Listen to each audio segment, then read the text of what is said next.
ये position of hydrogen atom का part 2 है, पोजीशन ऑफ हाइड्रोजन एटम का पार्ट 2 है, ठीक है ना। मैंने पार्ट 1 बनाया हुआ है, आपने इसी वीडियो के टाइटल पर क्लिक करना है, इसी वीडियो के डिस्क्रिप्शन में जाने के बाद इसी वीडियो का पार्ट 1 में देख लेना। ये है जी पार्ट 2। इसमें हम हाइड्रोजन एटम को रिजेंबल करेंगे किसके साथ, फोर्थ ग्रुप के एलिमेंट्स के साथ। पार्ट 1 में फर्स्ट ग्रुप के एलिमेंट्स के साथ रिजेंबल किया था। तो ग्रुप नंबर फोर्थ ए एलिमेंट्स, ग्रुप नंबर फोर्थ ए एलिमेंट्स की सिमिलरिटीज़ क्या हैं और डिफरेंसेस क्या हैं, सिमिलरिटीज़ क्या हैं और डिफरेंसेस क्या हैं। ग्रुप नंबर फोर्थ ए की सिमिलरिटीज़ क्या हैं और डिफरेंसेस क्या हैं, ठीक है। हाइड्रोजन एटम की फोर्थ ए के ग्रुप के एलिमेंट्स के साथ कौन कौन सी सिमिलरिटीज़ हैं और कौन कौन से डिफरेंसेस हैं, ठीक है ना। सबसे पहली सिमिलरिटी है कि, ठीक है ना, सबसे पहली सिमिलरिटी है जी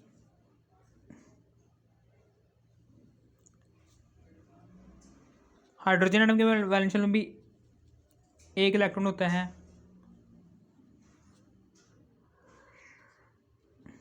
ये कार्बन एटम है, इसके भी वैलेंस शेल में 4 इलेक्ट्रॉन होते हैं।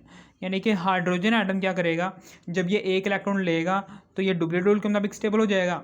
जब ये 4 इलेक्ट्रॉन लेगा, 4 इलेक्ट्रॉन लेगा तो ये ऑक्टेट रूल के मुताबिक स्टेबल हो जाएगा, ठीक है ना। यानी कि दोनों हाफ फिल्ड है।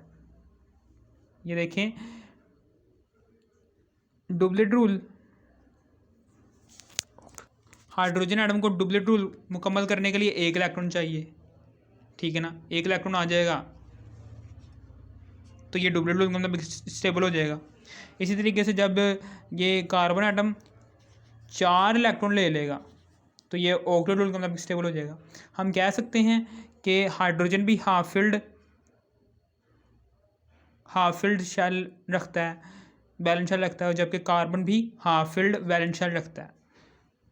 दोनों को डुप्लीकेट रूल और ऑक्टेट रूल मुकम्मल करने के लिए हाफ इलेक्ट्रॉन चाहिए। डुप्लीकेट रूल में मुकम्मल होने के लिए 2 इलेक्ट्रॉन चाहिए, ठीक है। कार्बन एटम, इसके वैलेंस शेल में 4 इलेक्ट्रॉन है, इसको मज़ीद 4 इलेक्ट्रॉन चाहिए, तो ऑक्टेट रूल के मुताबिक स्टेबल हो जाएगा ये। हाइड्रोजन एटम को के अंदर 1 इलेक्ट्रॉन है, तो ये 1 इलेक्ट्रॉन और जब इसके अंदर आएगा तो ये डुप्लीकेट रूल के मुताबिक स्टेबल हो जाएगा। यानी कि दोनों के अंदर, हाइड्रोजन एटम और कार्बन एटम दोनों एटम्स के वैलेंस शेल के अंदर हाफ फिल्ड इलेक्ट्रॉन्स हैं। हम कह सकते हैं both fourth A group elements and hydrogen atom, fourth A के ग्रुप के एलिमेंट्स और हाइड्रोजन एटम वो हाफ फिल्ड शेल रखते हैं, ठीक है। इसे भी स्टेबल होने के लिए हाफ इलेक्ट्रॉन चाहिए, इसे भी, कार्बन एटम को भी स्टेबल होने के लिए हाफ इलेक्ट्रॉन्स चाहिए, ठीक है ना। यानी कि दोनों carbon atom fourth A group के एलिमेंट्स और हाइड्रोजन एटम दोनों को स्टेबल होने के लिए हाफ इलेक्ट्रॉन्स चाहिए, तो इसलिए दोनों हाफ फिल्ड शेल रखते हैं, ठीक है ना। वही बात लिखी है कि both fourth A group elements and hydrogen atom have half filled shell, और फिर उसके बाद बोथ हाइड्रोजन एटम। ये देखें जब कार्बन क्लोरीन के साथ रिएक्शन करेगा तो क्या बनाएगा, कार्बन टेट्राक्लोराइड, ठीक है ना। इसी तरीके से हाइड्रोजन जब एक और क्लोरीन के साथ रिएक्शन करेगा तो हाइड्रोक्लोरिक एसिड बनाएगा, ठीक है। समझ आ गई आपको। यहाँ पर 4 क्लोरीन के एटम्स हैं, वहाँ पर 2 हैं, तो यहाँ पर मैं 2 लगा देता हूँ, 2 दूनी 4, 4 क्लोरीन के एटम्स इधर भी, 4 क्लोरीन के एटम्स इधर भी, ठीक है ना। 2 क्लोरीन के एटम ये हैं, हाइड्रोजन के भी 2 हैं, तो यहाँ पर मैं 2 लगा देता हूँ, और तो कुछ नहीं है, ठीक है ना। बोथ हाइड्रोजन एंड, ठीक है ना, हाइड्रोजन और फोर्थ ए ग्रुप के अंदर मौजूद जितने भी एलिमेंट्स हैं वो सारे के सारे जब हैलोजन के साथ रिएक्शन करते हैं तो एक स्टेबल हैलाइड बनाते हैं। स्टेबल हैलाइड का मतलब क्या है, हैलाइड का मतलब क्या है,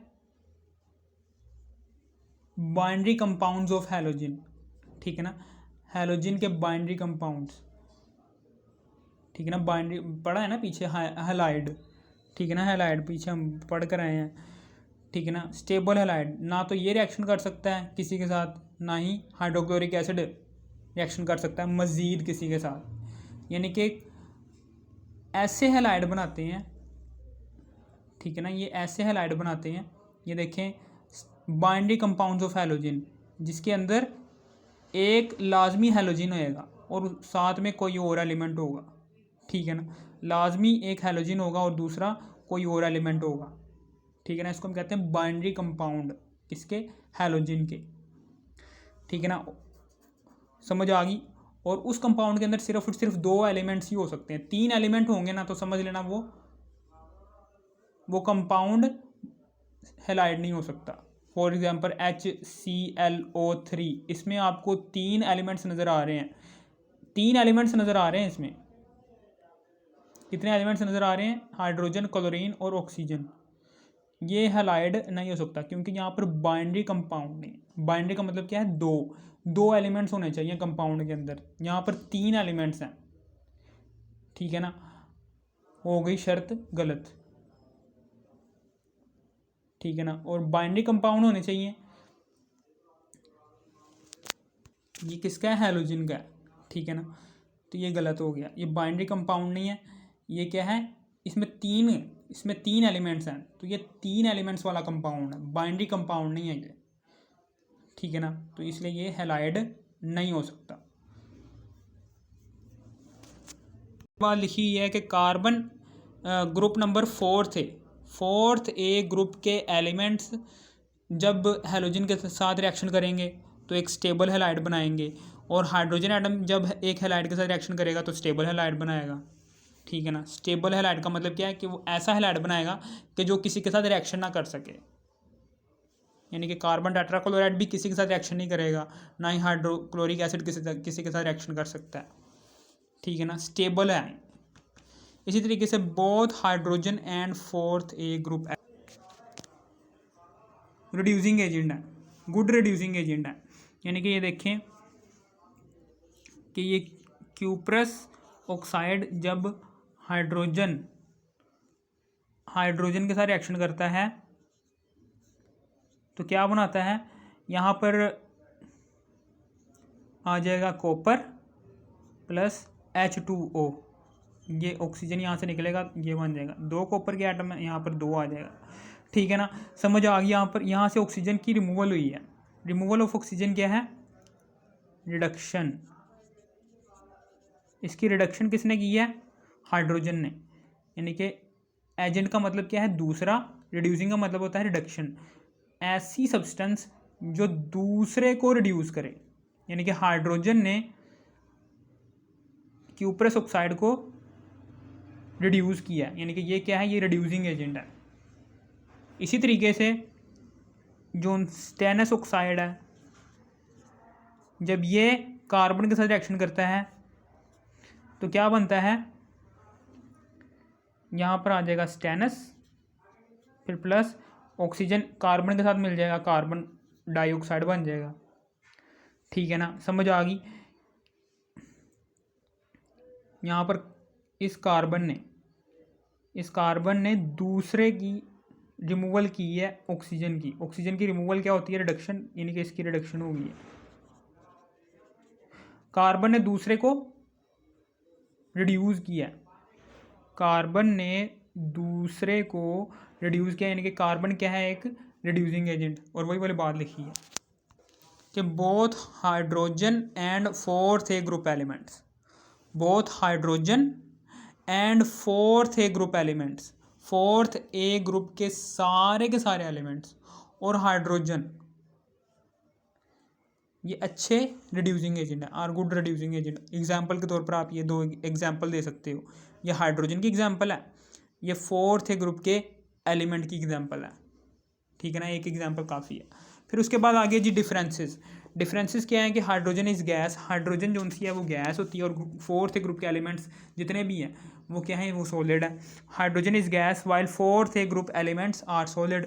इसी तरीके से हाइड्रोजन के वैलेंस शेल में 1 इलेक्ट्रॉन होता है, जबकि फोर्थ ग्रुप के एलिमेंट्स के वैलेंस शेल में 4 इलेक्ट्रॉन होते हैं। Hydrogen has 1 electron its valence shell while fourth group elements have 4 electron in their valence shell.